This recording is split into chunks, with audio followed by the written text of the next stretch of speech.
시청자 여러분 안녕하십니까? 지방자치의 생생한 소식을 전하는 K랜 뉴스입니다. 첫 소식입니다. 탄소법이 19대 본회의에서 국회를 통과함에 따라 송하진 전북도지사가 기자회견을 열었습니다. 이 자리에서 송 도지사는 탄소 산업을 100년 먹거리로 키워나가겠다는 포부를 밝혔는데요. 유희광 기자의 보도입니다. 19대 국회 본회의 이전 전북도와 도내 3당 정치권이 협치 공조 체제를 가동하면서 탄소법이 우여곡절 끝에 국회를 통과했습니다. 이에 송하진 전라북도 도지사는 탄소법의 19대 국회 본회의 최종 통과와 관련한 기자회견을 열었습니다. 기자회견에서 송하진 전북도지사는 여당의 쟁점 법안과 엮이면서 본회의 상정 무산이 반복됐지만 도와 정치권, 유관단체의 완벽한 공조로 성과를 이끌어냈다며 탄소산업을 전북뿐만 아니라 대한민국 미래 100년 먹거리로 키워나가겠다고 말했습니다.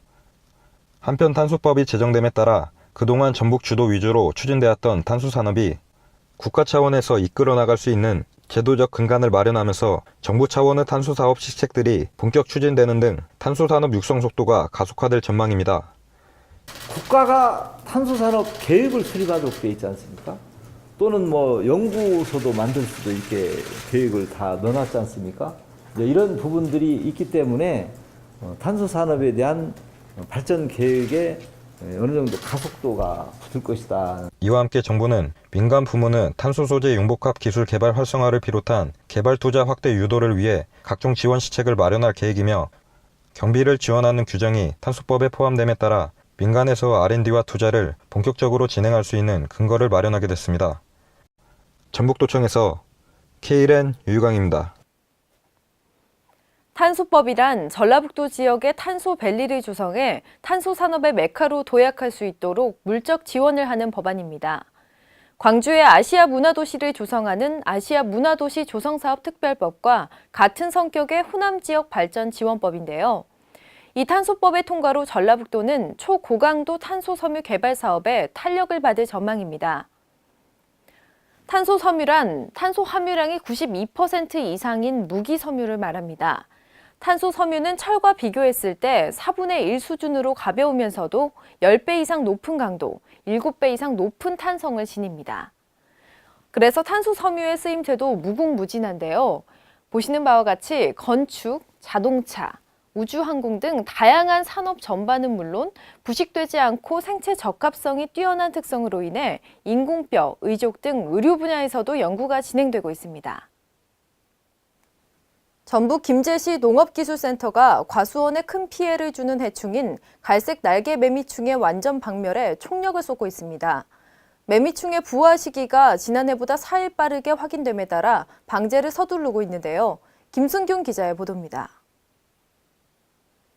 전라북도 김제시가 해충 피해로 인한 과수원 농가 피해를 막기 위해 총력을 기울이고 있습니다. 이는 최근 새로 유입된 갈색 날개 매미충으로 인해 김제 인근 과수원과 산림 녹지에 상당한 피해를 입히고 있습니다.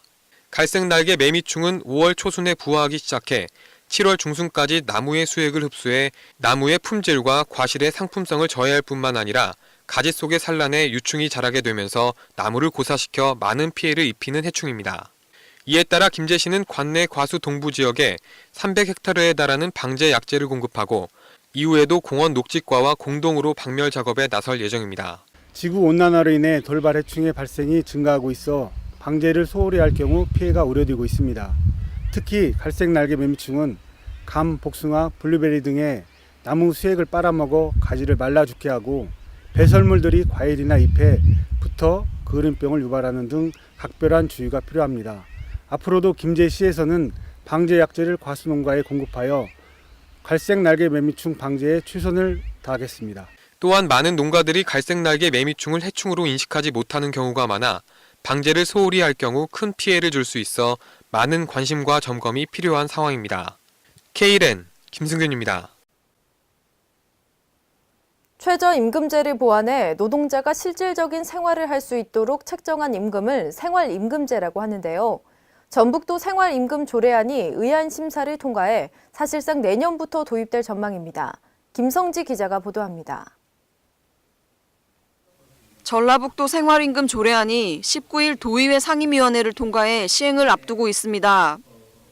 이번에 시행되는 조례안에 따르면 올해 최저임금인 시급 6,030원을 기준으로 120%를 적용할 경우 생활임금 액수는 시간당 7,236원, 월임금은 주 40시간 근무 기준 151만여 원입니다. 조례는 생활임금 대상, 생활임금의 결정, 생활임금 장려, 생활임금 심의위원회 설치 등 총 12개 조항으로 이뤄졌으며 적용 대상은 전북도와 도출자 출연기관 소속 기간제와 공무직 직원입니다. 이에 따라 전북도청 소속 전체 기간제 공무직 중에서 820여 명이 생활임금 혜택을 받을 수 있을 것으로 추산됩니다. KLN 김성지입니다. 전주시 맑은물사업본부는 전주 시민들에게 안전하고 깨끗한 수돗물을 공급하기 위해 매년 배수지 청소를 실시하고 있는데요. 오는 6월 16일까지 배수지 9개소를 대상으로 일제히 청소를 실시합니다. 김순균 기자가 보도합니다. 전라북도 전주시 맑은물 사업본부는 깨끗한 수돗물 공급을 위해 배수지 9개소에 대한 일제 청소를 실시합니다.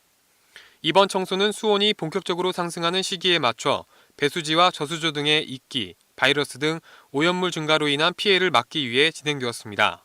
또한 청소와 더불어 시설 점검, 개선 및 보수 등을 병행함으로써 수질 개선과 시설물 안전성 유지에도 철저를 기한다는 방침입니다. 아울러 깨끗한 물을 안심하고 마실 수 있도록 취수원부터 수도꼭지까지 수질 기준에 적합한 먹는 물 공급을 위해 매월 58개 항목에 대한 수질 검사를 실시하는 등 수돗물 안전성 확보에 노력하고 있습니다. 맑고 깨끗한 상수도 공급을 위해서 저희가 지속적으로 노력해 나갈 예정이고요. 그 일환으로도 지금 청소를 깨끗이 하고 있는데 앞으로도 계속 맑은 물 공급을 위해서 지속적으로 노력하겠습니다. 앞으로도 지속적인 위생 관리를 통해 푸른 도시 전주를 만들어 나가기를 기대합니다. KLN 김승균입니다. 지난 18일 전주 르인호텔에서는 전북 중소기업인 대회 및 우수 중소기업인상 시상식이 열렸습니다. 지역경제 활성화에 기여하고 있는 우수 중소기업인들에게 시상을 하고 기업인이 존경받는 풍토를 조성하고자 마련한 자리인데요. 유희광 기자의 보도입니다. 전북 중소기업인 대회 및 우수중소기업인상 시상식이 18일 전주 르인호텔에서 열렸습니다. 전북 중소기업인 대회에서는 중소기업 경영 혁신 마인드 제고를 위한 초청 강연을 비롯한 고용 창출, 매출 신장, 우수 신제품 개발 등 7개 부문에 관한 시상이 이루어졌습니다. 전라북도 우수 중소기업인상은 도내 시군 및 경제 관련 기관으로부터 추천받은 기업들을 대상으로 일자리 창출과 지역경제 활성화에 기여하고 있는 도내 우수 중소기업인들의 사기 진작은 물론 경영 의욕을 고취시키고 기업인이 존경받는 풍토를 조성하고자 제정됐습니다. 도는 도내 우수 중소기업들의 많은 참여와 공정한 선발을 위해 지난 3월 21일부터 4월 7일까지 도내 시군 및 경제 관련 기관에서 추천을 받아 공모 절차를 진행했습니다. 이에 도내 사업장을 운영 중이고 지역 경제 발전과 관련해 기여한 공이 큰 종사자 200인 미만 2년 이상의 중소제조업체를 대상으로 공모한 결과 총 7개 부문 21개 업체가 접수됐으며 전라북도 중소기업 지원기관 협의회 심사를 거쳐 우수 중소기업이 선정됐습니다. KLN 유희광입니다. 정부는 매년 국가 재난 대비 태세를 점검하고 대응 역량을 강화해 재난으로부터 국민을 보호하기 위한 재난 대응 훈련을 실시하는데요. 제주도에서는 실제 재난 상황에 기반해 초기 대응 능력과 협업 대응 훈련이 이뤄졌습니다. 제주도는 5일간 도내 전역에서 안전한국 훈련에 돌입했습니다. 이번 재난대응 안전한국 훈련은 지난 16일부터 20일까지 전국적으로 실시됐으며 제주도는 지난 17일 재난 취약자를 대상으로 현장 대피 훈련을 가졌고 18일에는 협업 대응으로 유기적인 통합 대응 능력 훈련이 실시됐습니다. 19일에는 다중이용시설 화재 발생에 따른 대처 훈련이 실시됐고 훈련 마지막 날인 20일에는 중앙재난안전상황실에서 재난 발생 시 관계기관 협력 체계를 점검함으로써 훈련을 마무리합니다.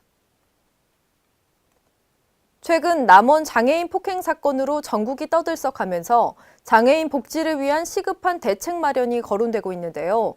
오늘 전라북도 전주에서는 정신장애인들에게 희망 메시지를 전하는 축제가 열렸습니다. 제18회 전북 정신장애인 신명희 축제, 유희광 기자가 다녀왔습니다.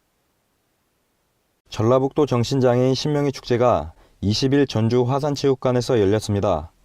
올해로 18번째를 맞는 정신장애인 신명희 축제는 편견은 버리고 차별은 줄이고 행복은 높이고라는 슬로건으로 시설 생활인들과 종사자, 자원봉사자 및 정신보건 관계자들이 한데 모여 어울려 즐기면서 친목을 다지기 위해 마련됐습니다. 신명희 축제 일부 행사에서는 송하진 전라북도지사 표창장 수여를 비롯한 감사패 전달, 개회선언, 우승기 반환, 선수 선서 등이 진행됐고 오후 2부 행사에서는 장애물 달리기, 풍선 터뜨리기 등 명랑운동회가 진행됐습니다. 이날 송하진 전라북도지사는 치사를 통해 신명희 축제를 축하했으며 정신장애인들에게 희망의 메시지를 전달했습니다. 깊은 관심으로 여러분들과 함께할 때 우리 사회는 모두가 다 건강하고 행복한 사회가 된다고 믿고 있습니다. 우리 전라북도에서도 우리 정신장애인들의 복지와 재활을 위해서 앞으로 많은 관심과 노력을 기울여 나갈 것입니다. 한편 행사장 앞에는 정신장애인들의 생활 모습이 담긴 사진 전시와 함께 손수 만든 희망이 담긴 작품들이 전시됐습니다. 전주 화산체육관에서 KLN 유희광입니다. 이상으로 KLN 뉴스를 마칩니다. 시청해주신 여러분 고맙습니다.